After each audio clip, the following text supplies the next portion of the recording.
Alors, dans les vidéos précédentes, on a vu un certain nombre d'opérations sur les développements limités. On a vu la somme, le produit, la composée et le quotient.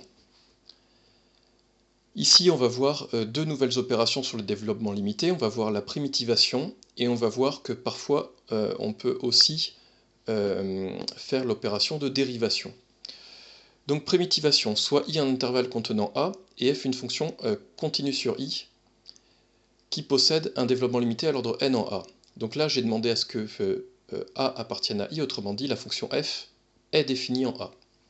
J'ai pris un dl de la fonction petit f, et la proposition me dit que, que si grand F est une primitive de petit f, alors grand F possède un dl à l'ordre n plus 1 qui s'obtient comme ceci, c'est-à-dire que dans cette somme, j'ai fait quoi? J'ai primitivé cette somme pour obtenir celle-ci. Évidemment, une primitive de x moins a puissance i, c'est x moins a puissance i plus 1 sur i plus 1. Cette somme, vous voyez bien qu'elle va jusque la plus grande puissance, c'est la puissance n plus 1.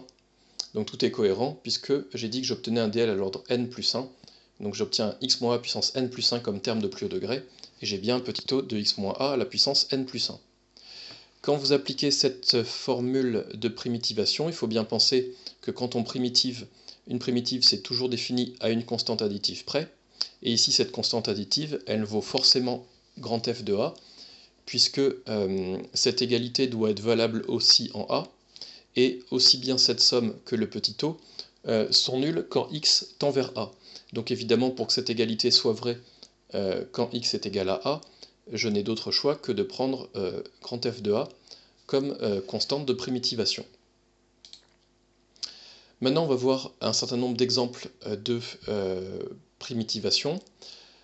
Premièrement, on va primitiver le développement limité de 1 sur 1 plus x, que je n'ai pris qu'à l'ordre n-1, puisque par primitivation, je vais du coup tomber sur... j'ai besoin de tomber sur un développement limité à l'ordre n, donc ici je me suis arrêté simplement à l'ordre n-1.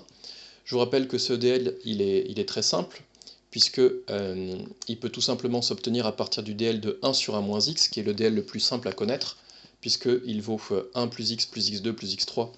Autrement dit, tous les coefficients sont égaux à 1.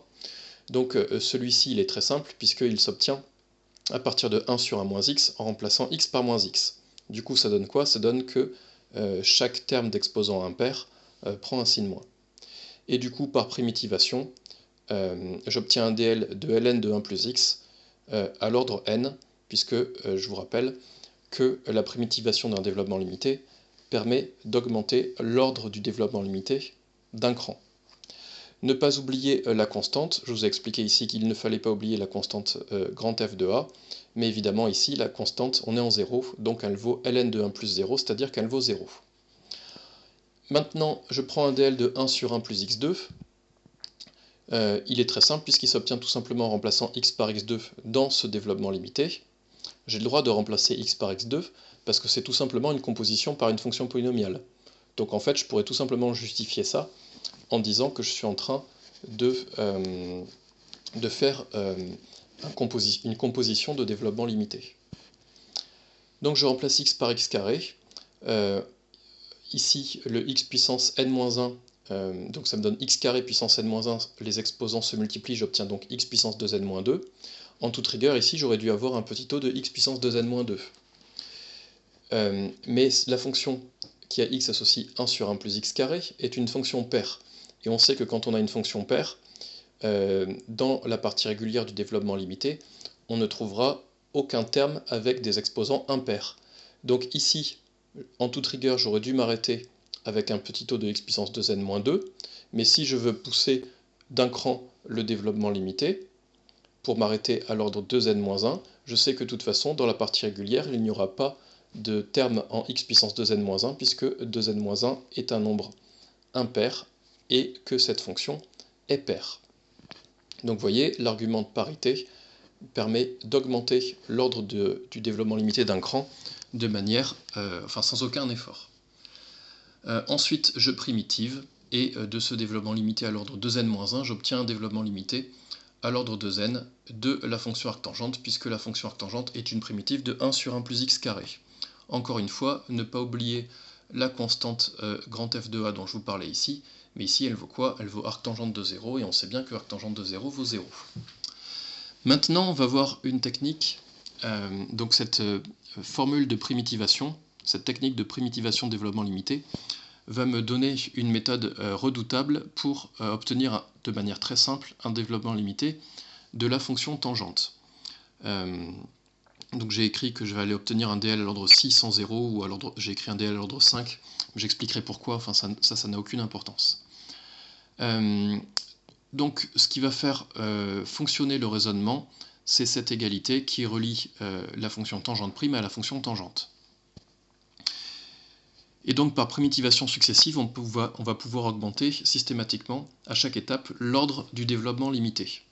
Et donc je peux partir du développement limité d'ordre le plus bas que je connaisse, et ça va fonctionner. Donc de manière très simple, je peux partir d'un DL à l'ordre 1, puisqu'on a vu qu'un DL à l'ordre 1 s'obtenait directement à partir du moment où on savait dériver la fonction ici en 0, puisque je m'intéresse à des DL en 0. Donc tangente x égale x plus petit o de x, ça c'est connu. Maintenant, par composition ou par produit, je vais obtenir un DL de tangente prime. Pourquoi? Parce que donc, tangente prime c'est 1 plus tangente carrée, donc déjà dans le DL il y aura forcément un 1, le 1 qui est là il va rester, et ensuite il me faut un DL de la fonction tangente carrée. Donc la fonction tangente carrée peut tout simplement s'obtenir en composant la fonction tangente par la fonction x donne x2. Moi je préfère le voir, c'est encore plus simple, par produit. Donc j'ai besoin de quoi? J'ai besoin d'un DL à l'ordre 2 de la fonction tangente carrée. En effectuant un produit donc de tangente fois tangente. On a vu la méthode correspondant au produit. Si je veux un DL à l'ordre 2 d'un produit, j'ai besoin d'un DL à l'ordre 2 à la fois de f et de g. Or, ici, je n'ai pris qu'un DL à l'ordre 1. Oui, mais la fonction tangente étant de toute façon impaire, il n'y aura de toute façon pas de terme d'ordre pair dans son développement limité. Donc ici, vous pouvez très bien écrire que c'est un petit o de x carré, puisque encore une fois, avec l'argument cette fois d'imparité de la fonction tangente, je peux pousser d'un cran le développement limité, je peux aller jusqu'à l'ordre 2, je sais de toute façon qu'il n'y a pas de terme en x carré dans la partie régulière. Donc c'est bon, j'ai bien un développement limité à l'ordre 2 de la fonction tangente, donc en multipliant les parties régulières, j'obtiens un développement limité à l'ordre 2 de la fonction tangente carrée. Ce développement limité vaut x carré plus petit o de x carré. Maintenant, par primitivation, on obtient un développement limité de la fonction tangente. Encore une fois, vous n'oubliez pas la constante additive, elle vaut quoi? Elle vaut tangente de 0, c'est-à-dire elle vaut 0. Donc j'obtiens ce développement limité de la fonction tangente à l'ordre 3. Donc vous voyez que j'ai pu passer directement d'un DL à l'ordre 1 à un DL à l'ordre 3. Ensuite, je réutilise l'égalité tangente prime égale 1 plus tangente carrée, et avec le même argument, avec le même raisonnement, je vais trouver donc un DL à l'ordre 4 de la fonction tangente carrée. Encore une fois, j'ai besoin du coup d'un DL à l'ordre 4 de la fonction tangente, mais la fonction tangente étant impaire, je peux pousser le développement limité d'un cran en remplaçant le petit o de x3 par un petit o de x4, puisque de toute façon, je sais que dans la partie régulière du DL, il n'y aura pas de terme en x puissance 4, la fonction tangente étant une fonction impaire. Donc j'obtiens ici un DL de la fonction tangente prime, en tout cas ici c'est un DL de la fonction tangente carrée, donc qui s'obtient en élevant ces deux termes au carré.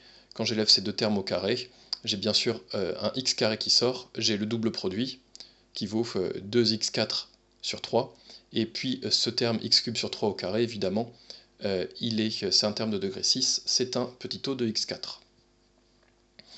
Et je termine par une dernière primitivation de ce développement limité, qui me donne du coup le développement limité à l'ordre 5 de la fonction tangente, que vous devez connaître, puisqu'il est indiqué au programme de MPSI.